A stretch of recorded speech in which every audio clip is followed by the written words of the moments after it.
Mesdames et messieurs, bonjour, bonsoir. Ça dépend de là où vous êtes et ça dépend de la période à laquelle vous allez suivre cette émission Curriculum Viteux. Oui, oui, nous venons de reprendre notre émission Curriculum Viteux qu'on avait laissée depuis un certain temps, 1 an et demi à peu près, parce qu'on était en train de s'organiser. Curriculum Viteux, c'est une émission qui a pour but de parler des gens, des personnes face auxquelles nous sommes. Et l'une des dernières personnes qu'on avait prises sur ce plateau, c'était Togo, et on lui passe le bonjour. Aujourd'hui, on est avec Mohamed Kassoum Djiré, docteur Mohamed Kassoum Djiré. Et Curriculum Vitae, ça parle des CV, des parcours des gens. Qui sont ces personnes que nous voyons à longueur de journée sur nos petits écrans? Et souvent, on a l'impression de les connaître. Au fond, on ne les connaît pas. Monsieur Djiré, bonjour. Bonjour Ibou. Merci d'être venu à notre appel. Merci beaucoup. Si vous avez un mot à dire aux gens qui nous regardent, dites-le et on va rentrer dans le vif du sujet. C'est juste vous dire merci et remercier tous les Maliens qui nous regardent, les Maliens et non Maliens, et puis les dire vraiment que merci pour leur soutien constant, parce qu'il est important lorsque les hommes et les femmes te font confiance, te suivent, te like, partagent tes idées, parce que nous sommes de ceux qui pensent que les idées vont triompher. Merci. Comment on dit bonjour en espagnol? Buenos días. D'accord. Et la communauté espagnole, un petit mot? Bueno, lo único que digo, buenos días a todos los que nos miran desde Mali, en América Latina, en España, aquí en Guinea Ecuatorial. Lo más importante en la vida de un hombre son las ideas, porque los hombres mueren, las ideas perduran. D'accord. En tout cas, nous, on a compris quelque chose aujourd'hui, c'est que Benito veut dire le petit Ben. Benito à la technique, on lui passe le bonjour. Enseignant-chercheur, maître assistant en chirurgie pédiatrique à l'Université des sciences, des techniques et des technologies de Bamako, USTTB, FMOS, fonctionnaire d'État, et puis voilà, etc. Mohamed Kassoum Djiré, monsieur Djiré, vous êtes né à Gourma-Rarousse. Gourma-Rarousse dans la région de Tombouctou. C'est la 20e région 20e actuelle, région. Gourma. Ouais. Voilà, aujourd'hui nous avons 20 régions administratives qui sont proposées, c'est ça. La 20e région s'appelle Gourma-Rarousse. Ouais. Et vous êtes né là-bas. Je suis né là-bas. Cette année, on célèbre le 100e anniversaire de Gourma-Rarousse. Mais c'est où exactement Gourma-Rarousse? Gourma-Rarousse est un cercle qui date des années 1925, qui se trouve dans le Gourma de Tombouctou. Vous savez, à Tombouctou, il y a les Hausa, il y a le Gourma, ils sont séparés par le fleuve Niger. Ok? Donc, du côté Gourma, quand vous dépassez Hombori, vous venez à Gossi. Donc, à Gossi, vous devrez bifurquer pour aller à Gourma-Rarousse, 160 km. Si vous continuez, vous partez à Gao à partir du pont Wabaria. Donc, Gourma-Rarousse est un vieux cercle, l'un des plus grands vieux cercles du Mali. Et que c'est tout un plaisir pour moi d'être l'enfant du Gourma. Je suis né à Gourma-Rarousse le vendredi 24 octobre 1980 à 7h45. Wow. Au dispensaire de Rarousse. Ouais. Mais c'est comment là-bas la vie? Il y a de l'eau, il y a des routes. Gourma-Rarousse, de goudron. il n'y avait pas de l'eau potable à ce temps. Maintenant, si, il y a de l'eau potable. Il n'y avait pas de l'électricité quand nous on était nés. Ah oui. On a étudié, il n'y avait pas de jardin d'enfants. Notre jardin, c'était l'école coranique ou le Médersa. Voilà, donc jusqu'à l'âge de 7 ans que vous partez à l'école, 6-7 ans. Et là-bas, les bancs, c'était en banco. En banco. En banco. Nous, on a fait l'école primaire en banco. OK? Mais on étudiait. On avait tout pour étudier. On était jumelés à des écoles. Mais l'école, c'était à combien de kilomètres? L'école n'était pas loin, heureusement pour moi, parce que moi, je suis de Djoulabougou, du centre de Rarousse. Donc, à peu près à 500 mètres, 1 kilomètre. Mais il y avait de nos collègues qui marchaient à peu près 6 kilomètres pour venir à l'école. Tous les jours. Tous les jours. Et ce qui est grave, tu dois retourner à midi, aller manger et revenir à l'école sous le soleil 50-52 degrés Celsius. Wow. Et souvent, pieds nus. Parce que chaque fois que les papas paient les chaussures, par la turbulence, on les perdait, donc il fallait marcher. Quand tu marches 100 mètres, tu t'arrêtes sous l'ombre, sous l'arbre, et après tu continues. C'est comme ça que nous avons étudié. Voilà. Mais on avait, on ne savait pas autre chose. On avait la paix. On était entre morts, tamashek, arabe. Avant, nous parlons tous tamashek, on parle arabe. Ok? Et la même chose que tu pars chez tamashek, tu dis Maïdjandek, on te donne à manger, on te donne le lait. Et après, vous partez chez vous. C'est dans cette enfance que nous sommes nés. Dans un Mali qui était de paix, un Mali de culture. Et quand le rallye Paris-Dakar passait, il passait par Gourmararousse. Ça, on c'est nous des donnait un souvenirs. peu de jus. Et on était pressé que les jus finissent et puis les bonbons qu'on donnait. Voilà, nous sommes nés dans ça. Ouais. Voilà. Et le jeu favori des enfants à l'époque, c'était quoi? C'était la chasse au margouillat, c'est ça? C'est le cherchement, non, cache-cache, et puis souvent, notre jeu favori, c'était la nuit, le crépuscule. Donc chacun s'arrête dans l'autre carré, et tu prenais un arbre, on commence à imiter les sons des fusils, surtout quand on a commencé à voir les militaires à côté de nous. Donc les garçons faisaient ces jeux, mais les filles faisaient les jeux de cache-cache la nuit. Il n'y avait pas d'électricité, il y avait pas de... Et le matin de bonne heure, on plonge à l'eau, c'était à 200 mètres. Tu pars tellement, le fleuve Niger, très grand, tu plonges, tu te laves et tu pars à l'école.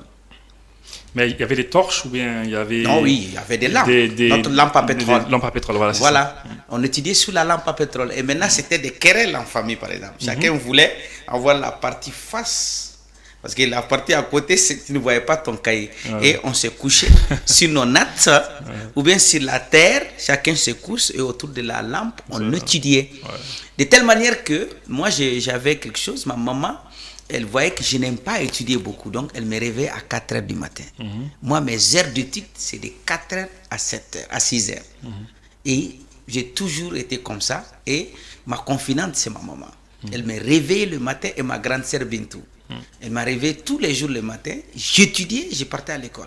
Et les maîtres m'aimaient parce que j'étais très intelligent. J'acceptais vite les choses, quoi. Voilà. D'accord. Donc, généralement, je ne donne pas l'âge de mes invités, mais vous l'avez dit.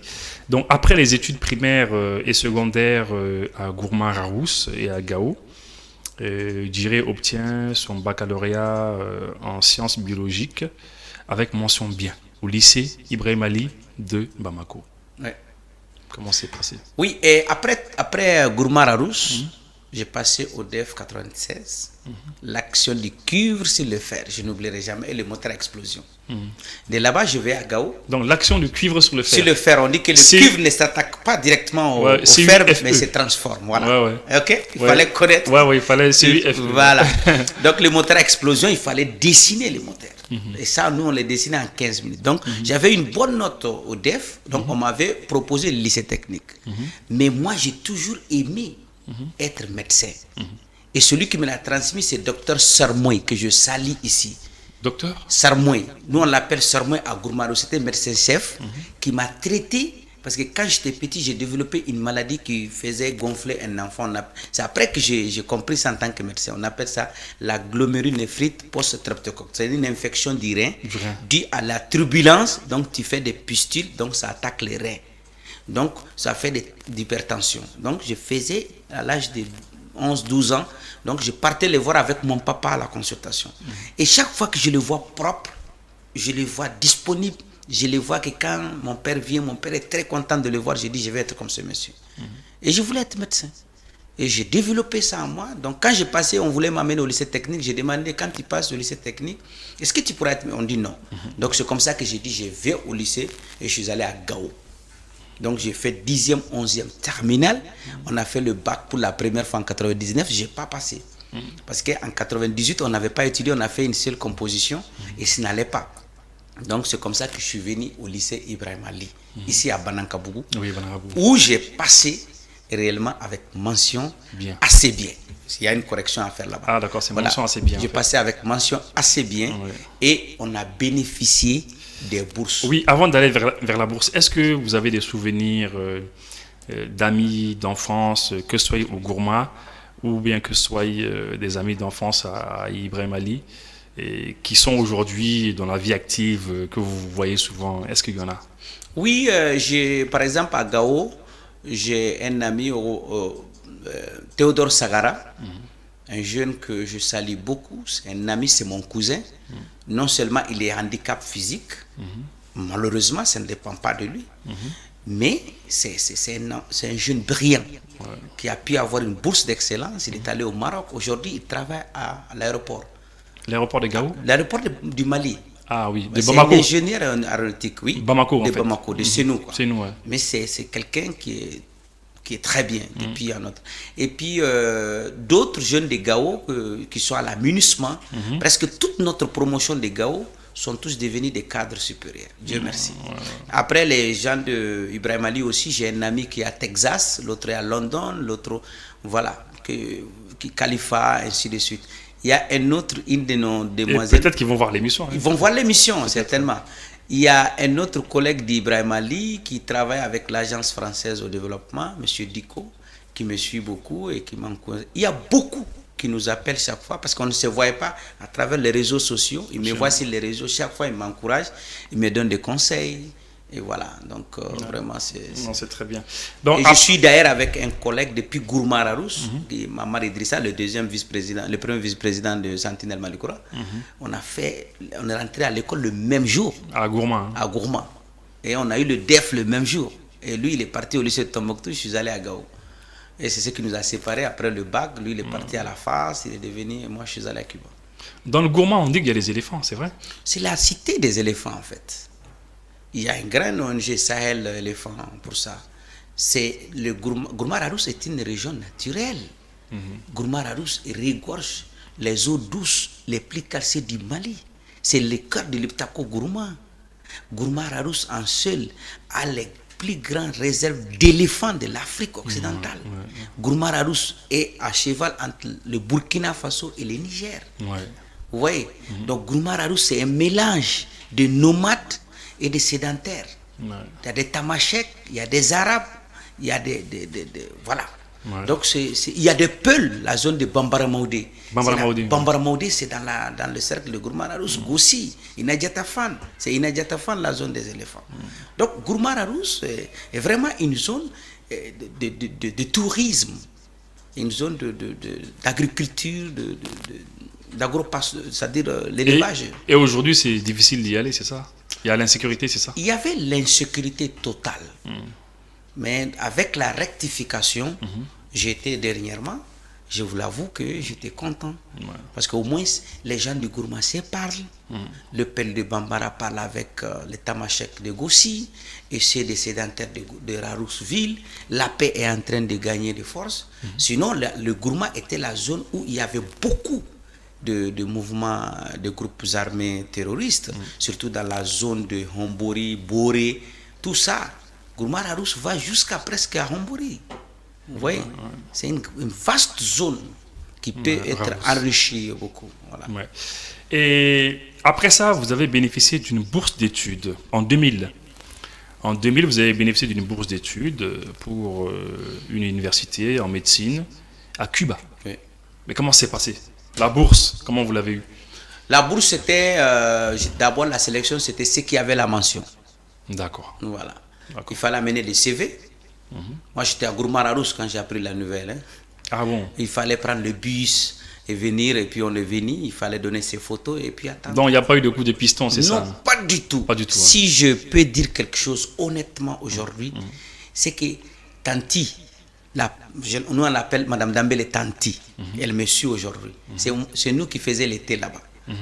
Les collègues qui avaient mis leurs bourses qui sont venus du nord là, parce qu'on ne connaissait personne. Moi, je ne connaissais pas Bamako. Je n'avais fait qu'une année à Bamako et je ne sortais pas. Ouais, je n'avais pas de moyens de transport, donc j'étais toujours cantonné, étudié dans mon zone. Donc, nous, on partait vérifier. Mais je vous l'avoue que tout est passé dans l'art. C'est des enfants, des pauvres qui ont eu cette bourse. Je suis avec un de Gourma-Rarousse, un de Gao, avec lequel j'ai étudié, qui est aujourd'hui neurochirurgien. Neurochirurgien, brillant neurochirurgien. Donc vous avez eu la bourse dans toute la clarté qu'il fallait. Dans toute la clarté. Parce que si c'est l'argent, on n'avait pas de l'argent à donner. C'est vrai. Vous dites que vous étiez venu à Bamako et que ça faisait un an. Donc vous étiez au lycée Ibrahim Ali à Banagabougou. Et vous étiez logé chez qui? Parce que les parents étaient à Gourma. Oui, j'étais logé chez mon tonton qui était maître du premier cycle à l'école BIA. Il s'appelle comment? Sidi Mohamed Aïdara, mon logeur, mon coach, qui a tout fait pour moi. Et d'ailleurs, quand je suis revenu avec ma famille, je suis allé à Banankabou, là où on logeait, pour que ma femme et mes enfants puissent voir là où je vivais. Il y avait une maman qui me donnait toujours à manger. Parce que souvent, tonton n'est pas là, parce qu'en ce temps, c'était la journée seulement. Le matin, chacun se débrouille, quoi. Parce que lui me disait, c'est maintenant qu'il me confessait qu'il avait 35 000 francs de salaire. Waouh. C'est maintenant qu'il me le dit. Et vous nourrissez tous avec ça? Ah oui, mais j'étais là. Vous voyez ce que ça veut dire? Donc, on avait créé cette envie de réussir. On était condamné à réussir. On était condamné à étudier. Parce qu'on Et il est là aujourd'hui, il est là. monsieur, il va bien, sa va famille bien, est là, tout le monde est va bien. Très bien, il a même il est toujours en loyer, mais il a sa petite maison qu'il est en train de construire. Il est en train de faire ça. Il est très fier de son neveu, parce qu'au moins, voilà. Et il vous a reçu à Bamako, Il il vous a logé, voilà, nourri et transporté pour aller à l'école. Voilà. Ça ne veut pas dire que d'autres oncles ne l'ont pas fait, mais c'est lui mon logeur. Mais d'autres aussi, quand j'ai eu la bourse, c'est eux qui m'ont payé le passeport. C'est eux qui m'ont donné les moyens. C'est-à-dire, ici, c'est l'inter-aide. C'est ce qu'on appelle le social malien. Le social malien. Un enfant malien est public. Un enfant malien est social. Tout le monde nous aide. Tout le monde nous aide. Donc aujourd'hui, on ne peut pas dire que on ne peut pas faire face. C'est pas parce que tu as étudié en Amérique ou tu as étudié en France que tu peux ne pas faire face à tes parents. C'est ça. C'est pour cela que tu vois 60 à 70% de nos salaires vont dans le social. Dans l'aide. Dans l'aide. Nous, on appelle ça le social. Donc c'est pour cela qu'il faut développer ce social malien. Je n'ai pas parlé de socialisme. J'ai parlé du social malien. Il faut y aller.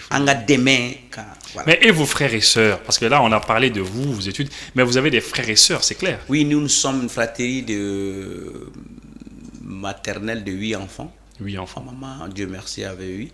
Mon grand frère aîné est décédé. Sékou Diré, paix à son âme. Il était juge. Ah bon, voilà, il a fini à l'ENA. Il avait même fait le concours de la fonction publique. Donc, les résultats n'étaient pas sortis. Il est décédé par épilepsie. Wow. Voilà, donc il a fait une crise. Il était bon. C'est un peu triste de parler de ça. Après, c'est ma grande sœur. Voilà, ma grande sœur est là. Elle est là. Elle travaille à Gourmararousse. Elle est sage-femme. Actuellement, hein? Oui, elle travaille. Elle s'appelle comment? Lala Diré. Lala Diré. Donc on lui passe le bonjour. Lala, c'est Ibou. Voilà. Bonjour. Après, c'est moi, le troisième. Voilà. Après moi, il y avait ma sœur qui elle est à Mopti, celle qui me suit. Après elle, le soldat qui est tombé à Tessit, Omar Diré. Parlons de lui, effectivement. Dernièrement, je vous ai vu, j'ai suivi une de vos publications où vous avez publié que vous avez un frère qui est décédé. Il était militaire. Et dans cette crise que le Mali traverse, il est décédé suite à une attaque. Comment c'est passé? Comment il s'appelait? Omar était un modèle d'enfant qui m'a beaucoup impressionné par sa discipline, par son sérieux. Imagine surtout les 42 qui étaient le seul première classe. Parce qu'à l'armée, vous pouvez demander les experts, c'est pas tout le monde qui a la première classe. La première classe, ça symbolise la discipline, le sérieux et le rigueur. Donc c'est quelqu'un que j'étais son coach, quoi. On était trop proches. Chaque fois que je vais à Gao, on dormait sur les mêmes lits à l'hôtel. Vous voyez comment on était proches. Il s'est marié, Dieu remercie, il a eu un garçon qui a à peu près une année. Donc sa dernière mission, il a fait Bamba. Ils ont été attaqués à Bamba. Il a été Bamba 2. Il a fait Al-Moustrat. Al-Moustrat, il a été vraiment sauvé de justesse là-bas. Tarkint Al-Moustrat. Tarkint Al-Moustrat, tu quittes Al-Moustrat, tu pars à Tarkint. Après, tu pars à Nefif, Tabankort, à Nefif et Kidal. Ça, c'est la route que je faisais à pied, comme on en parlait là, ça, à voiture, par terrestre. Donc, malheureusement, quand il est parti à Tessit, voilà ce qui s'est passé. Donc, c'est après qu'on a appris que vraiment, c'était des armes larguées, c'était des renseignements fournis. Ils ont vraiment bombardé le camp et puis je n'ai plus vu mon frère, quoi, même on n'a pas vu le reste, quoi. Mais c'est pas lui seul aussi. C'est tous sont des frères. Donc on les a tous tués là-bas, en fait, lors de l'attaque de Tessit dernièrement. Voilà, de façon injuste, quoi. Donc ça blesse. Mais je dis, je les rends hommage tous armes de frères d'armes. Voilà, d'autres sont morts avant eux, d'autres vont mourir, et c'est ça l'armée, quoi. Donc, il est mort héros pour la République, il est mort fier, et puis il n'y a pas de souci. Non, paix à son âme et à eux tous. Amen. Alors, finalement, vous êtes parti à la Havane, à Cuba. Oui, à Cuba. Comment ça s'est passé? Bon, arrivé à Cuba, et voilà, on a été d'abord rencontré par Fidel Castro. Franchement, cette rencontre nous a beaucoup changé, beaucoup de vision, quoi. Parce que d'abord, il nous a montré qu'il est africain. il nous a montré que cette bourse, que c'est lui qui l'a donnée au peuple malien. Il nous a montré que vous êtes chez vous. Maintenant, moi-même, je vais vous envoyer là où j'ai fait ma propre révolution, parce que là-bas, il y a une zone de métissage. Si je vous envoie, vous restez à Bamako, à La Havane, vous allez souffrir un peu. Je vais vous envoyer à Santiago de Cuba. À Santiago, c'est une zone métissée. Là, vous allez vraiment vous sentir bien. Et c'est comme ça qu'on a été accueillis. Donc, et Santiago de Cuba. de Cuba. Cuba, c'est ça. C'est à combien de kilomètres de Cuba? C'est comme la distance de La Havane. Waouh. À peu près 900 et quelques milles. Ouais, c'est 915 km. Ouais, c'est la première région de Cuba. C'est là-bas même que c'est parti la révolution cubaine. C'est là-bas qu'il y a un peu moins de Bamako, voilà, Gao, quoi. Bamako, Gao, c'est là-bas qu'il y a les quartels Moncada, ce que vous voyez là, là où il y a eu le 26 juillet. Donc, on est parti là-bas, on a fait la médecine dans toutes les conditions. Ouais.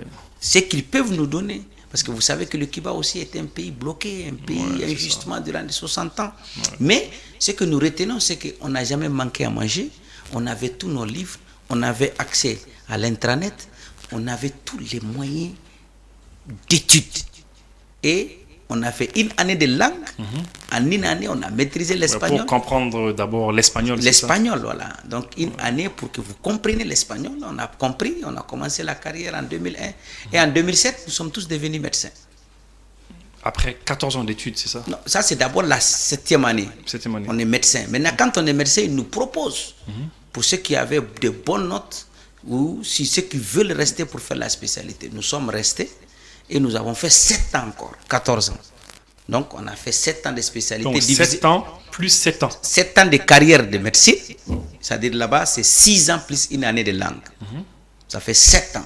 Maintenant, après les 7 ans, il faut faire 7 ans encore, divisé en 2. 2 ans à 3 ans pour le master ou bien la santé communautaire. Et c'est après la santé communautaire que tu vas prendre la spécialité que tu veux. Donc, tous les médecins qui viennent doivent être des médecins de famille spécialisés. Donc, médecin communautaire, c'est celui qui domine la communauté du point de vue psychologique, social et affectif. Le médecin de la famille, c'est le garant de la communauté. Donc, chacun des jeunes médecins qui viennent de finir est débarqué dans un village. Et ce village-là, et cette fraction t'appartient. Tu peux avoir une aire de à peu près 2000 patients. Donc, sur les 2000 patients, vous êtes responsable de leur vie, des enfants, des bébés, des grandes personnes. C'est ça qu'on appelle santé communautaire. Les connaître. Quelles sont les pathologies chroniques? Quelles sont les pathologies chirurgicales? Qu'est-ce qu'ils ont? Les nouveau-nés, tout ça, on vous enseigne. Donc, vous pratiquez, on vous enseigne. Dans les campagnes, vous avez votre villa et vous avez votre infirmière. Les médecins dorment en haut et l'infirmière dort en bas. N'importe quelle heure, 24 sur 24, vous êtes disponible pour la population. Donc, après 3 ans, on a fini. Donc, 2007 à 2009, on a fini et on a commencé maintenant les grandes spécialités. Là, toi-même, tu sais, après avoir testé ton niveau, tu sais quelles spécialités me plaisent, les meilleures spécialisations. Donc, c'est ainsi qu'on a bénéficié de 100 bourses en neurochirurgie, en pédiatrie, tant. Donc, il y a eu tout. Moi, je suis qualifié comme, après le master en santé communautaire, administration et gestion de santé. Donc, il faut être maintenant chirurgien pédiatre. Et là, vous avez été avec des gens dont vous vous souvenez, qui pratiquent aujourd'hui? Vous avez été à Cuba avec des gens que vous connaissez? Oui, il y en a beaucoup. Il y a d'autres qui sont dans l'armée, il y a d'autres qui sont cardiologues, professeurs, il y a d'autres, il y en a beaucoup, quoi. Et puis, Dieu merci, les 100 étaient revenus, mais quelques-uns ils n'ont pas pu avoir accès à la fonction publique. Ils ne se sentaient pas bien la première année. Aujourd'hui, on a plus de 25 Maliens qui sont à Quito. Quito, c'est où? Ça, c'est en Équateur. D'autres sont aux États-Unis. D'autres sont en Angola, d'autres sont dans la sous-région, parmi ceux qui ont été formés. Mais la majorité est là, à Bamako et dans les régions, en la fonction publique, qui travaillent tous. Voilà. Donc, vous êtes sorti major de votre promotion, c'est ça? Oui. Qu'on appelle diplôme d'or. Donc là, on te donne le Cubain. Quand il y a une certaine note, on te donne le diplôme d'or. C'est-à-dire ton diplôme, c'est avec le drapeau cubain et c'est doré. Donc ça témoigne que vraiment vous avez fait une bonne carrière. Et parmi nous, il y en a eu à peu près une dizaine. Vous voyez, une dizaine de Maliens ont bénéficié de ça. C'est pas tous les Cubains qui ont ça. Et puis ça te permet, même lors de mon recrutement à Médecins Sans Frontières, ils étaient obligés d'appeler mon université avec mon numéro parce que là-bas, tous les diplômes ont des tombes et des folios. Ah oui, c'est universellement accepté. Parce que nos diplômes sont homologués dans 125 universités dans le monde. Des diplômes cubains? Ah oui, en Europe, aux États-Unis, c'est homologué. Voilà, parce que c'est une université depuis l'université de la Havane, ça date de plus de combien? Et puis, ils ont de l'expérience dans la formation des ressources humaines. Mais pourquoi dit-on que les médecins, la médecine, la santé à la Havane, à Cuba de manière générale, pourquoi dit-on qu'ils sont quasiment les numéros 1 au monde? Voilà. Parce qu'ils sont bien, ils sont brillants quand même. Ils sont et beaucoup brillants. de gens vont se soigner là-bas. Pourquoi? Non, les Cubains sont parmi les meilleurs au monde. Ils sont parmi les meilleurs au monde.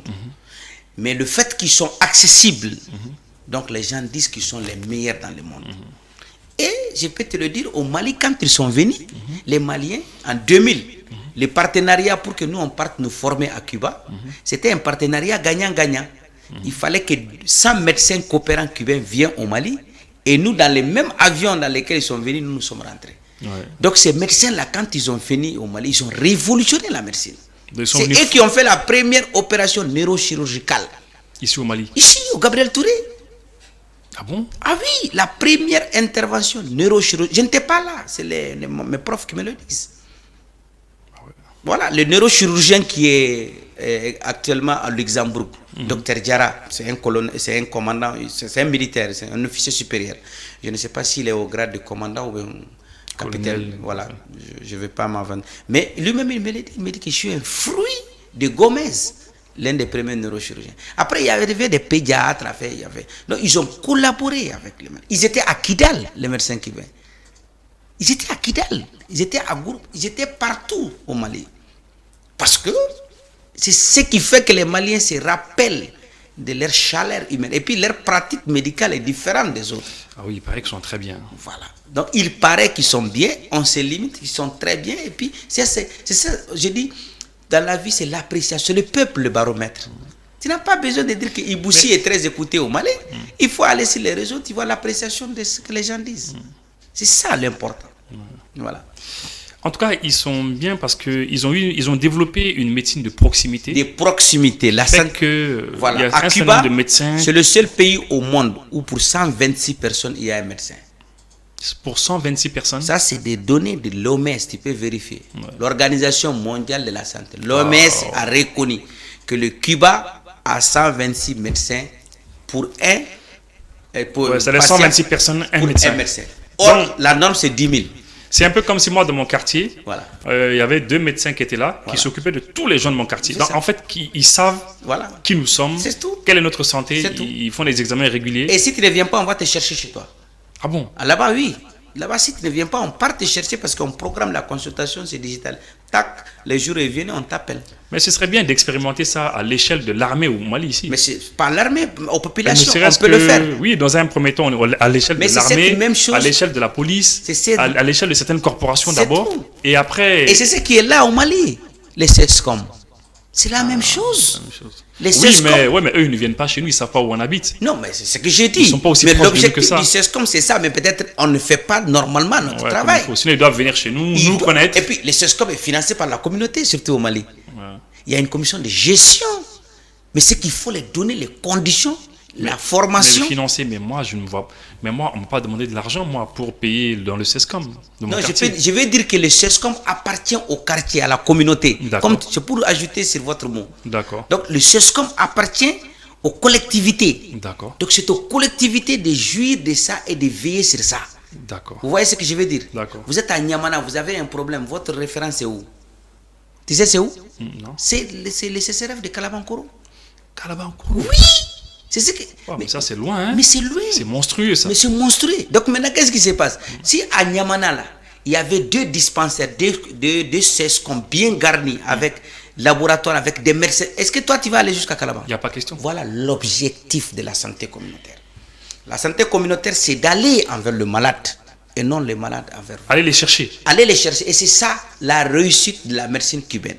Parce que selon l'Organisation mondiale de la santé, pour terminer, en santé publique, il a été dit depuis en 1945 dans la lettre de Ottawa au Canada, 80% des problèmes de santé peuvent se résoudre au niveau des CSCOM, CCRF. On appelle ça soins primaires de santé. 80% des problèmes. Donc les hôpitaux là que nous voyons là, ça ne résout que 15% des problèmes de santé. Tous les hôpitaux que tu vois en Europe, tout ça là, ça ne résout que 15% des problèmes de santé. Et un 5% c'est dans les grandes institutions. C'est-à-dire Institut d'ophtalmo, Institut de cardio, que nous, on n'en a même pas. Ouais. Ah ouais, là, franchement... Bon, on en a parce qu'on a l'Institut Lyota qui constitue une dernière référence, quoi. Voilà. Donc, vous voyez ce que je veux dire. Donc, l'approche, selon l'organisation, il y a 3 systèmes. Soins primaires, soins secondaires et soins tertiaires. Les soins tertiaires, ça, c'est 5%, ça résout. C'est les cœurs, les grands problèmes. Voilà. Donc, les 15%, c'est aux hôpitaux. Et les 80%, ça, c'est les CSCOM en bas. C'est CSCOM et CCRF. En bas. D'accord. Donc, vous êtes spécialisé en chirurgie pédiatrique. Ouais. Ça veut dire quoi, ça? À l'Université latino-américaine de médecine de Cuba. Voilà. Ça veut dire quoi? La chirurgie pédiatrique. La chirurgie pédiatrique, c'est la chirurgie qui s'occupe des enfants de 0 à 15 ans selon les pays. D'autres disent jusqu'à 18 ans. Donc c'est la chirurgie infantile en fait. Ça se divise en deux. La chirurgie néonatale, ça veut dire les enfants qui naissent tout de suite. Il y a des enfants qui naissent, vous m'excusez, qui n'ont pas d'anus. Il faut le faire, ils ont des malformations anorectales. Il y a des enfants qui naissent avec une occlusion intestinale. Il y a des enfants qui naissent sans le cou. Il y a des enfants qui naissent avec les intestins au dehors. Il y a des enfants qui naissent avec plusieurs malformations. Et normalement, pour révolutionner ça, avant l'accouchement, il faut faire ce qu'on appelle les soins prénatales, les CPN. Donc, plus on a des meilleurs CPN, on a moins de malformations. Parce qu'il y a certaines malformations qui ne sont pas viables. Donc, ça, c'est en bref. Donc, et l'enfant grand qui continue jusqu'à ce que tu aies 15 ans. Donc, cette chirurgie-là, c'est ce qui est en Afrique, on a plus besoin parce que 50% de notre peuple n'ont pas 14 ans. Ouais, c'est vrai, 50% des Maliens n'ont pas 14 ans. Ouais, ils sont jeunes en fait. Ils sont jeunes. Donc ça veut dire qu'on a besoin des soins pédiatriques. On a besoin des institutions pédiatriques. Ouais.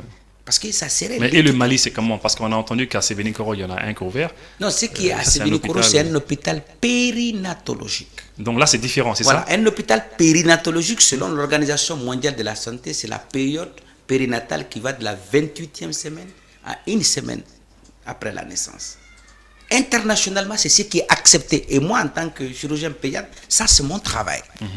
Mais si on veut élargir cet hôpital jusqu'à 5 ans, c'est possible. Mais ça échappe déjà textuellement au concept de péri. Parce que la périnatologie a révolutionné l'obstétrice moderne aujourd'hui. L'obstétrice, là, c'est ce qui s'occupe de la grossesse. Donc, on a vu qu'il y a des femmes diabétiques. Il y a des femmes avec HTA, il y a des femmes avec préclampsie, il y a des femmes avec des infections, il y a des femmes avec l'anémie. Si tu ne prends pas ça bien en charge, tu ne vois pas l'hôpital comment c'est disposé. Il y a moins de... Tout est plat. C'est parce que la femme en état, qui est presque à terme, doit être à terme avec des bonnes garanties. Parce qu'il y a 2 produits. Il y a la maman et le produit de la conception, qui est l'enfant. Ce bébé-là, il faut prendre soin du bébé depuis durant la grossesse. Donc c'est ce qui fait que les indicateurs aujourd'hui au monde de dire qu'un pays est en développement, c'est la mortalité maternelle et la mortalité infantile. Vous voyez? Donc si tu arrives à travailler pour que tes femmes enceintes ne meurent pas, je te dis, aux statistiques au Mali, chaque jour c'est 30 femmes qui meurent. Au Mali? 30 femmes qui meurent en voulant donner naissance à des enfants. Au Mali, la mortalité infantile, mais c'est parti jusqu'à plus de 60, 50. C'est élevé. Tandis qu'en Europe, on n'arrive même pas à 2. À Cuba, c'est 4. 4%. 4. Meilleur qu'aux États-Unis, selon les dernières statistiques. 4%, c'est ça? Oui. Non, on ne dit pas en pourcentage, mais on dit que c'est-à-dire 4 pour chaque 100 000 naissances, 100 000 naissances vivantes. Donc pour chaque 100 000 naissances, vivantes, il y a la probabilité au Mali que 53 enfants meurent. En Europe, c'est entre 5 et 6. Aux États-Unis, c'est 6. À Cuba, c'est 4. Donc, quand on dit la probabilité de mourir, ça ne veut pas dire qu'il meurt. Mais le normal, c'est qu'aucun enfant ne meurt.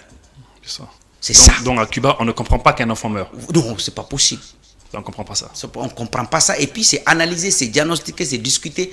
Ça, c'est pas Cuba seulement, ça, c'est partout. Ouais. OK? Au Mali aussi, on fait du mieux, mais on doit améliorer ça. Et c'est ça les statistiques qui montrent que, c'est-à-dire quand tu as ce rôle, tu dois peser sur ça. Dans 6 mois, je vais amener ça. C'était à 53, je vais l'amener à 50. Mais vous pouvez le faire aujourd'hui. Si on vous donne, si le Mali, c'est un exemple, entre parenthèses, si le Mali vous donne les moyens de cela, vous pouvez le faire? Bon, moi, je pense que quand tu dis moi, non, c'est l'équipe, et team leader. You know, et team leader. Je pense que on a des experts au Mali. On a des personnes qu'on peut dénicher dans les régions, dans les cercles, pour former une équipe choc qui va révolutionner les choses. Moi, je le pense.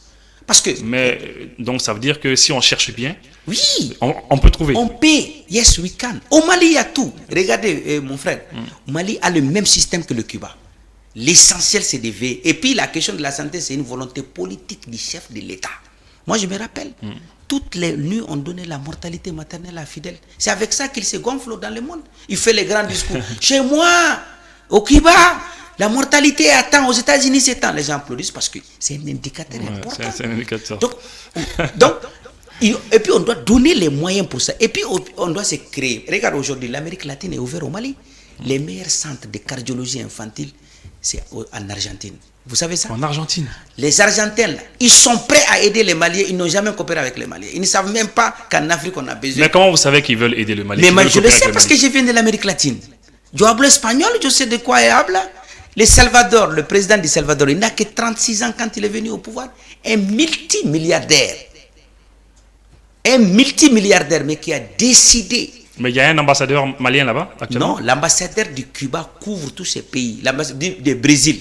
L'ambassadeur du Brésil, là, ça couvre tous ces pays de l'Amérique centrale. Mais pourquoi ne pas profiter de cela? Mais c'est ce que je vous dis. L'État n'est pas au courant? Non, l'État est au courant. Ils doivent être au courant. J'espère que quand si on n'est pas au courant, il y a des gens sur lesquels on peut s'appesantir pour aller. C'est-à-dire, l'Argentine est numéro 1 en opération de cœur des enfants. L'Argentine, en Amérique latine, ils sont très avancés en cardiologie. Que ce soit infantile, pédiatrique, tant. Et le Mali peut en profiter. Et aujourd'hui, le président de l'Argentine est favorable à nous, est favorable à Lula, est favorable à la gauche. Et le Mali n'en profite pas? Non, je n'ai pas dit. Il se peut que le Mali peut en profiter. Je ne sais pas. D'accord. Moi, je ne suis pas de l'administration. Vous voyez ce que je veux dire? Ce que je souhaiterais, c'est que le Mali en profite. Et regarde, aujourd'hui, on peut s'ouvrir à l'Amérique latine. Par exemple, Chili. Le président du Chili, là, le pays de Pinochet, là, il n'a que 36 ans. C'est le président le plus jeune du monde, latino aujourd'hui. Il est ouvert. Le Brésil est ouvert. Le Cuba est ouvert. Mais maintenant, il faut aller discuter avec eux, exposer. Maintenant, nous, on veut révolutionner notre santé. Voilà notre problème. D'accord. Nous avons ces moyens. Tant, nous voulons vraiment avoir ça. Donc, vous êtes maître assistant à la faculté de médecine du Mali. Oui. Et chirurgien pédiatrique au centre hospitalier, voilà, du Gabriel. Donc, vous êtes à Gabriel Touré, en fait. Oui, vous travaillez là-bas. Je suis Gabriel Touré, présent. Voilà, c'est HU. Oui. Et maître assistant, ça veut dire quoi à la faculté de médecine? C'est-à-dire, quand tu es assistant, c'est-à-dire, c'est les échelons. Après maître assistant, tu deviens professeur. OK? Voilà, un maître assistant, c'est celui qui assiste le professeur agrégé dans toutes ses activités. Qui coche les étudiants, qui donne les cours, qui dispense, ainsi de suite. Tout ça, là, c'est des dénominations académiques. OK? Mais aujourd'hui, au Mali, nous sommes en train d'aller dans un pool de sciences. Comme le président même l'a dit. Le devenir du Mali, c'est la science. Vous savez, le Mali a formé beaucoup de professeurs de la Côte d'Ivoire, du Sénégal. Vous savez, quand vous partez dans les universités, ils disent beaucoup des Ivoiriens, ils ont été formés au Mali. Mais aujourd'hui, notre système de santé a besoin de refondation. Vous voyez ce que je veux dire? La refondation. Voilà, a besoin de refondation. Comme le Mali d'ailleurs. Voilà. D'accord. Donc, docteur, on va y aller très rapide. Docteur Djiré, ça c'est l'expertise médicale. Docteur Djiré, vous, dispose de plus de 10 ans d'années d'expérience, 10 années d'expérience dans la pratique médicale au Mali et à Cuba. Après 7 années d'exercice médical à Cuba, docteur Djiré est rentré au Mali et fut recruté par le CICR, la Croix-Rouge. On y va? La Croix-Rouge internationale, Croix-Rouge, le CICR on appelle. Croix-Rouge en espagnol c'est Croix Roja, c'est ça? La Cruz Roja Internacional. Cruz Roja International. Cruz Roja Internacional. Parce qu'en espagnol, on prononce tout quoi. Ouais, ouais. La Cruz Roja Internacional. Donc, la Croix-Rouge, c'est la Croix-Rouge de Henry Dunant, le père fondateur de cette initiative d'aider, de secourir les pauvres. C'était un multimilliardaire suisse qui partait à Solferino en congé et il a vu en une journée 10 000, 30 000 personnes mourir. Wow. Il a dédié son argent à ça. Quand il est revenu à Genève, il a fait ce qu'on a fait une grande réunion, les conventions de Genève. Il dit au monde, c'est pas normal que les gens meurent. Je ne dirais pas aux gens de ne pas faire la guerre, mais les gens doivent obligatoirement les secourir. C'est comme ça que le CICR est né. Donc le CICR est né sur la base de la défense des droits de l'homme. Ah, le CICR. Donc ce qu'on appelle le DIH, droit international humanitaire. C'est ça. Le droit international humanitaire, c'est le droit la partie du droit international qui s'occupe seulement en temps de guerre. Ouais. Tant qu'il n'y a pas la guerre, il n'y a pas de droit international humanitaire. DIH que vous entendez là, c'est le droit qui s'applique seulement en temps de guerre. En temps de guerre. Ok? Ouais. Donc et là, on vous a pris la Croix-Rouge à Kidal. Oui, on m'a recruté à partir de Gao, m'a envoyé à Kidal où j'ai fait 3 ans. Mais avant d'aller, on m'a exposé à Genève pour que vous puissiez apprendre ce qu'on appelle la chirurgie de guerre, les principes de base de la balistique moderne légionnaire. Donc ça, c'est à l'université de Bern, frontière Suisse et l'Allemagne. Donc ils ont un grand centre qu'on appelle l'ECOGIA où on vous met, on tire les roquettes, on tire tout et tu vois ce que ça fait en gel, dans de la gélatine et tu vois tout. Et là, tu apprends. Quand tu viens en tant que chirurgien, tu dois comprendre la balistique, l'effet de la balle. Donc, c'est comme ça que des concepts de chirurgie de guerre sont nés. Et aujourd'hui, nous sommes fiers, non seulement de faire cette formation, et venir sur le terrain faire 3 ans en train d'opérer ça seulement à Kidal. Voilà. Donc, c'est nous qui avons ouvert le CCRF de Kidal. En fait, le CCRF était fermé quand MDM est parti. Médecins du Monde. Les gens de Kidal avaient cherché MDM à un moment. Donc le CICR est parti. Quand nous on est parti, moi j'étais le médecin chef, le chirurgien chef de cette mission. Parce qu'en ce temps, aucun expatrié n'était autorisé à aller à Kidal. Donc moi j'étais la seule exception parce que je parlais espagnol. Et je parlais espagnol et j'étais accepté parce qu'on disait que moi je venais de Cuba. Sinon, en ce temps, c'était difficile même parce qu'il y avait des tensions. Donc quand je suis allé, heureusement pour moi, j'ai été accepté de tous. Et vous avez fait plus de 1000 interventions chirurgicales. 1500, 1600. Je peux te dire même du thorax seulement, on a fait plus de 400 drainages thoraciques. C'est ce qui prouve que... Drainage, c'est quoi? C'est-à-dire enlever le sang dans le thorax de l'homme. Ça veut dire que la balle ne tue pas. C'est pour ça que quand tu entends certaines personnes dire que la balle ne tue pas, en réalité, la balle, ça ne tue l'homme que si ça rentre dans la tête, ou ça rentre dans le cœur, ça te perfore, ou ça fait des dangers graves. Sinon, en réalité, la guerre n'est pas faite pour tuer. C'est ça le DIH. C'est pour cela que... La guerre n'est pas faite pour tuer. La guerre, en réalité, le principe de la guerre n'est pas pour s'écraser. C'est pour ça qu'il y a des textes dans la guerre. Même les balles qu'on utilise dans la guerre, c'est des balles que quand ça tape l'os, là, ça te fracture, mais ça ne gâte pas l'os. C'est réglementé, quoi. C'est réglementé, ce qu'on appelle DIH. Droit international humanitaire. Donc tu affaiblis ton ami pour qu'il se sente que tu es en force, tu l'utilises, tu le fais prisonnier, après tu peux négocier. Après tu peux lui rendre changer. Oui, mais sur le terrain, après, il y a des gens qui prennent des PKM, des armes ultra puissantes et ils tirent à bout portant sur les gens. C'est ce que je vous dis. C'est ce que... Et ça devient... Mais c'est ça l'objectif d'aller. C'est pour cela que moi je suis allé former des groupes armés. C'est-à-dire les militaires... Formés dans les DIH. Ah, ok. C'est-à-dire, on te dit, regarde, quand lui, là, il est faible déjà, tu n'as pas besoin de l'éliminer. Quand tu vois la Croix-Rouge sur un département médical, c'est-à-dire un centre de santé, tu n'as pas besoin de les bombarder. Quand tu vois loin la Croix-Rouge internationale, tu n'as pas besoin de tirer. C'est ça le DIH. Vous comprenez? D'accord. Et vous avez opéré, je crois, un grand des mouvements armés. Oui, ça c'est, voilà. Ça aussi, on a eu l'information. Voilà. Il y a quelqu'un des mouvements armés. Oui, ça c'est important parce que voilà. Il y a eu longtemps quand même. D'accord, donc on va continuer toujours. La population de Kidal et de Gao vous aime bien, c'est ça. Ouais. Vous avez fait des publications. Oui. C'est ça, lesquelles? Il y a des publications d'articles. Dans les revues scientifiques. Oui, dans les revues scientifiques, à partir du service, et à Cuba, partout, chirurgie laparoscopique. Ouais. On a fait sur les hernies déjà fait la lésion par balle. On a présenté dans les forums internationaux, à Genève, à Paris, en France. D'accord. Ok. Docteur Diré, expert en chirurgie des guerres balistiques de l'université de Berne, Genève, Suisse, et a servi aussi au Libéria. Oui, ça c'est au compte des Médecins sans frontières. Ah, d'accord. Et comment c'est passé? Comment vous vous êtes retrouvé au Nigeria? Parce que quand tu fais le CICR, ok, il y a des offres d'emploi. Tu regardes, tu postules. Sachant que tu as déjà fait cette mission, c'est plus facile pour toi de passer. Donc comme ça, j'ai passé. Moi, présentement, je suis au compte de Médecins sans frontières international. On peut m'appeler, même là où je te parle, j'ai 2 missions. Je peux aller en mission à n'importe quel moment pour aller sauver des gens et revenir. Voilà, c'est comme ça que je suis allé au Libéria. Là, c'est seulement de la chirurgie pédiatrique. Bernardville Hospital à Monrovia. On a ce BGH. Donc là-bas, on avait besoin de chirurgiens pédiatres qui ont une petite expérience. Donc on est parti là-bas aussi.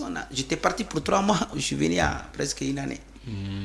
Donc ça a été un moment pour moi de vraiment connaître le Libéria, connaître comment les Libériens fonctionnent, comment ils aimaient les Maliens et comment le Libérien a peur de la guerre. Ah oui. Nous, on n'a pas connu la guerre encore. Hein. Mais au Libéria, même si tu fais un bruit, les gens commencent à partir. Les gens ne veulent pas de problème. Donc, ils ont vraiment souffert là-bas. Voilà, les gens ont souffert là-bas. Et ils connaissent beaucoup l'armée malienne là-bas. Ah bon? Ah oui. Parce que l'armée malienne était là-bas à un moment donné. Hein. L'armée malienne était les héros même au Libéria. C'est ce qu'on m'a dit, c'est la population qui m'a narré ça. Ils ont mis la paix là-bas. Hein. Et vous avez des relations avec le département de la santé, apparemment, vous êtes expert conseil, c'est ça? Oui. Vous nous donnez des conseils, c'est ça? Souvent. D'accord. Et beaucoup impliqué dans le cadre du Ça, c'était dans le cadre du Covid, voilà. Au temps du Covid, quand il y avait Michel Sidibé, vraiment, j'avais donné j'ai même donné des conseils, comment faire. D'accord. Membre de MSF. Oui. Membre de la Société africaine de chirurgie pédiatrique, Exactement. Membre de la Société cubaine de chirurgie pédiatrique, membre de la Société de chirurgie du Mali, membre de la Société malienne de pédiatrie, ex-chirurgien résident, CICR consultant. Ouais. Ça fait quand même beaucoup, ça fait beaucoup. Et maintenant, sur le plan formation complémentaire, là, il y a quelque chose qui est écrit, c'est en espagnol, c'est El Segundo Encuentro de egresados, ça veut dire quoi ça? Oui, dernièrement, j'ai été à Cuba en décembre dans le congrès international des étudiants formés à Cuba, où j'étais élu président de tout ce qui représente l'Afrique. Ah oui. Donc là, c'était en 2021. 2021 tout près. Et ça, c'était même présidé par l'ambassadeur, c'était Djagouraga. J'ai passé à l'ambassade, j'ai vu ça. J'étais au ministère de la Santé, accueilli par le ministre de la Santé cubain. On a beaucoup échangé. Et on a discuté sur comment se portent les étudiants qui ont été formés à Cuba en Afrique, de forme générale. Donc on a eu à faire des petites missions, et voilà, c'est ça. D'accord. Et vous avez participé au 17e congrès de la santé africaine chirurgie? Oui, ça c'est au Cameroun. Oui, ça c'est récemment. Ouais. Et table ronde sur la création de l'organisation unique de gestion des élections et de ça c'est la partie politique. Voilà, la partie politique. D'accord, je vois ça. Donc c'est vrai, il y a beaucoup de formations, beaucoup de séminaires. Voilà, beaucoup de diplômes, beaucoup de formations. Parce qu'on peut avoir même 15 diplômes. Ouais, ok, c'est vrai. Qui n'est pas la spécialisation et tout ça, donc tu fais beaucoup de formations, donc ça c'est beaucoup. Réanimation cardio-respiratoire, vous y connaissez apparemment ça? Oui, ça c'est le médecine d'urgence. J'ai fait un diplôme de 6 mois en réanimation cardio-pulmonaire et puis en intervention cardiovasculaire, principalement à l'hôpital William Soler, qui est l'un des hôpitaux les plus formateurs en Amérique latine, là où on opère le cœur des enfants. Voilà, donc là j'ai fait 9 mois là-bas. C'est ce qui m'a même, sur l'hôpital de Luxembourg, là, j'étais parmi les gens qui devraient aller à la formation. Voilà, j'ai été coopté, mais après, vu qu'il fallait que j'ai le diplôme de chirurgien cardiovasculaire, donc je me suis interviewé avec Aloche, même le président, mais il m'a dit, bon, là, on pourra te donner une bourse pour être chirurgien cardiovasculaire, ça fait 7 ans encore, donc j'ai dit, c'est bon. Et des fois, vous êtes à la polyclinique, c'est ça, Croissant-Rouge, c'est ça? Oui, ça c'est depuis que je suis rentré. Ça c'est en 2014. Hein. Voilà, 2014 avec les Iraniens. C'est là que j'ai commencé mes débuts en pédiatrie, tout ça. Voilà, je faisais des consultations. Service de chirurgie générale de l'hôpital Juan Brunos Zayas, Voilà, ça, Alfonso de Santiago de de Cuba, Santiago. 2013. Voilà, c'est là-bas que je me suis forgé comme chirurgien. D'accord. Donc, Donc ça, c'est côté formation, etc. Les trucs. Est-ce qu'il y a des mots, il y a des choses que tu veux dire par rapport à la santé avant qu'on aille... Par rapport à la santé, je peux dire seulement que selon les principes de la refondation, nous pensons qu'il faut donner un temps aussi, un moment, il faut donner une réflexion à faire organiser le système de santé. Ça peut se faire, on en a beaucoup, on a déjà commencé et je pense que ça va aller. Ça va aller, Inch'Allah. Voilà, Inch'Allah. Donc, par rapport à ça, on a fini quand même le CV. On sait qui est monsieur Djiri quand même. Et en dehors de cela, au Mali, globalement, vous menez aussi des activités politiques. On va juste faire 5 minutes sur ça, 5 minutes très rapidement. Le but de l'émission, ce n'est pas ça, mais c'est juste quand on vous a quand même quelqu'un qui est à la tête d'un mouvement politique, on essaie aussi de parler très rapidement d'actualité. Très rapidement, il y a des questions que je voulais poser. Au jour d'aujourd'hui, dernièrement, on a vu le Premier ministre, Choguel Kokala Maïga. Il est parti au Brésil. Et on sait que c'est un patron du M5. Et vous aussi, vous étiez dans le M5, vous êtes dans le M5, je ne sais pas encore. Alors, vous avez tous évolué dans le M5. Et aujourd'hui, le M5, quasiment une partie du M5 est à la tête de l'État, est dans le système étatique, prend les décisions aujourd'hui. D'autres partis ne sont pas dedans. Et on ne sait pas pourquoi, est-ce que vous, dernièrement, on ne vous a pas vu du voyage au Brésil, parce que vous parlez bien espagnol, vous maîtrisez très bien ce milieu-là, et étant quand même quelqu'un qui a évolué dans les M5, même si vous n'êtes pas nommé à un poste de responsabilité, ils auraient quand même pu vous faire appel. Bon, comme vous dites, ils auraient dit, oui, ça n'a pas été le cas, mais cela ne doit pas nous décourager, tu vois ce que je veux dire. Donc, c'était vraiment une opportunité pour qu'on puisse, parce que là-bas, ce n'était pas seulement les Brésiliens, il y avait tous ces chefs d'État. Parce que c'était à la prise de pouvoir de Lula da Silva, Oui. quelqu'un qu'on connaît personnellement. Oui, vous le connaissez personnellement? 2 ou 3 fois, oui, avec Hugo Chavez quand on était là. Donc, pas personnellement, intimement, sinon, voilà, je veux dire que c'est plus facile avec le lien que nous avons eu à partager. Ça pouvait être une opportunité vraiment de vraiment... Mais si vous faisiez partie du voyage, qu'est-ce que vous aurez pu faire que ceux-ci n'ont peut-être pas encore fait? Non, peut-être ils ont fait beaucoup. Moi, j'ai dit seulement, c'est une question que vous m'avez posée. Moi, je pense que c'est un lien facile. D'abord, quand tu parles une langue, tu es intégré. Donc, ça pouvait être un point de départ entre... Je t'ai parlé de l'Argentine, il était là. Je t'ai parlé de Chili, il était là. Donc, même avec les conseillers, on pouvait tisser des relations. Et c'est une manière d'inviter mon ministre à aller là-bas et le faire valoir que vraiment, voilà, il y a une opportunité et que le Mali veut s'ouvrir au monde. Le Mali ne peut pas continuer seulement sur le gigue de la France, tant. Non, l'Amérique latine a toujours montré que l'opération Sour-Sour, ça veut dire Sud-Sud. Donc, ça pouvait s'ouvrir. C'est des opportunités. Mais moi, je me suis dit que, voilà, toujours, il faut continuer avec sa vision. Il faut continuer avec sa conviction. Tout ce que nous menons, nous le faisons avec conviction. Hein, Ibou? Le moment venu, je pense que les choses vont s'identifier seules. Ouais. C'est comme ça, moi, Mais au jour d'aujourd'hui, est-ce que vous avez pris vos distances du M5? C'est pas que j'ai pris... Bon, des distances, oui. Parce que quand tu es dans une organisation, la moindre des choses que tu dois être considéré. OK? Voilà, par exemple, je n'ai aucune responsabilité au M5RFP. Je ne suis membre du comité stratégique, je ne suis consulté pour autre chose. Je n'avais pas la parole pour parler. Donc, maintenant, comme j'ai une organisation qui est les Sentinelles, qui a la même vision, parce que si c'est une vision, c'est le M5, c'est la vision du M5, en fait. Et c'est nous qui l'avons initié, c'est nous qui l'avons créé, c'est nous qui l'avons organisé. Nous avons les papiers matériels et les preuves. Et le peuple malien en est témoin. Donc aujourd'hui, la lutte du M5 est pour tout le peuple malien. Donc si ce combat de Mali nouveau, je me rappelle quand nous on parlait de Mali nouveau, d'autres nous disaient qu'on était utopique. Vous vous rappelez, non? Le terme Malikoura, ça vient de nous. Ouais, dans EMK, là, c'est ça. Voilà. Le terme Malikoura, la nouvelle constitution dont on parle, ça a été dit le 14 mai à la mairie centrale 2020. Donc on est dans une lutte continuelle. Et qu'aujourd'hui, nous avons la chance que le Premier ministre est en train de véhiculer cette idéologie. Aujourd'hui, c'est tous les Maliens. Ce n'est plus les M5 de tel ou tel, c'est le M5 de tous les Maliens. Aujourd'hui, c'est une idéologie qui n'est autre chose que le fils du M5 qui est le Malikoura. Ouais, mais est-ce que vous et le Premier ministre, vous voyez des fois? On se voit? Est-ce que vous voyez des fois? Bon, on se vit, je pense qu'une fois, 2 fois. Oui, ça va entre vous? Oui. Je peux dire que ça va parce qu'on s'appelle. Voilà, bien vrai qu'on n'a pas beaucoup de... Je n'ai pas accès à lui, quoi. Peut-être, voilà, Mais est-ce que les membres du M5 qui sont dans le gouvernement, qui sont au centre des décisions, est-ce qu'ils ont la main par rapport aux militaires qui sont au pouvoir?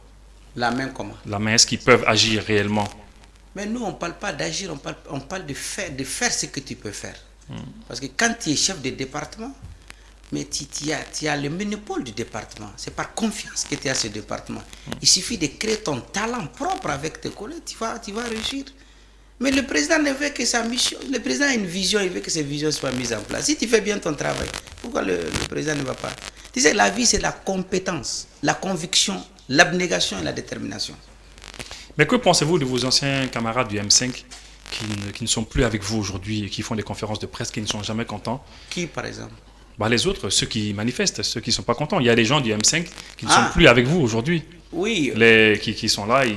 Moi, je suis dans une dynamique qu'aujourd'hui, nous devrons aller à l'essentiel.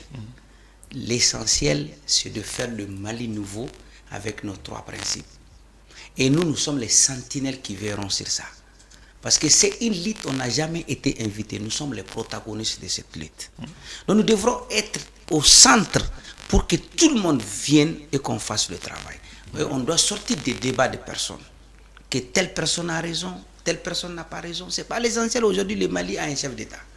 Et le chef d'État est aimé de 90% des Maliens. Le Mali a un Premier ministre qui fait l'unanimité. Le Mali a un conseil de transition que les Maliens acceptent et qu'on travaille. Donc aujourd'hui, on est obligé de nous donner les mains. D'autres pays comme le Burkina, comme la Guinée, comme d'autres pays sont en train de nous voir comme des exemples à suivre. Donc cet exemple-là, ça doit être interne. C'est comme ça, moi, je vois la lutte pour que ça puisse aboutir. Et je l'ai toujours dit, le but du soulèvement en République du Mali n'a jamais été qu'Ibeka parte. Le but du soulèvement, c'était un nouveau Mali. Avec les Maliens. Mais vous regrettez aujourd'hui le départ d'Ibeka? Non, jamais. Non. Comment on peut regretter le départ d'Ibeka? Parce que quand Ibeka était là, ce n'est pas qu'Ibeka est mauvais. Ibeka ne contrôlait pas les choses, malheureusement. Et aujourd'hui, on voit qu'il y a une autorité de l'État qui s'impose peu à peu. Aujourd'hui, le Mali, c'est une fierté nationale retrouvée. C'est une renaissance nationale qui se dessine en République du Mali et hors du Mali. Aujourd'hui, nos ministres sont en train de dicter ce qu'ils veulent faire ensemble. 3 ministres tripartites veulent faire quelque chose. Ça pique d'autres et qui même disent que, attention, ne faites pas ça. Mais quand même, on a dépassé ça. Et je répète encore, comme ce que dit le président Modibo Keïta le 22 septembre 1960, il dit que le mot Mali, la République du Mali est née. Le Mali continue. Et le Mali continuera à résonner comme le gong sur la conscience de tous ceux qui voudront le mal du Mali. Vous connaissez le gong, non? L'instrument de gong. Ouais. Voilà. De nous. Le dernier mot? Le dernier mot, c'est qu'il faut vraiment avoir confiance en soi. Je suis de ceux qui pensent que, comme on a fait à travers le curriculum vitae, un homme doit toujours se rappeler de d'où il vient et savoir ce qu'il veut pour projeter le futur. Ouais. Le Mali dont on parle, c'est maintenant. Le Mali dont on parle, c'est dans l'unité.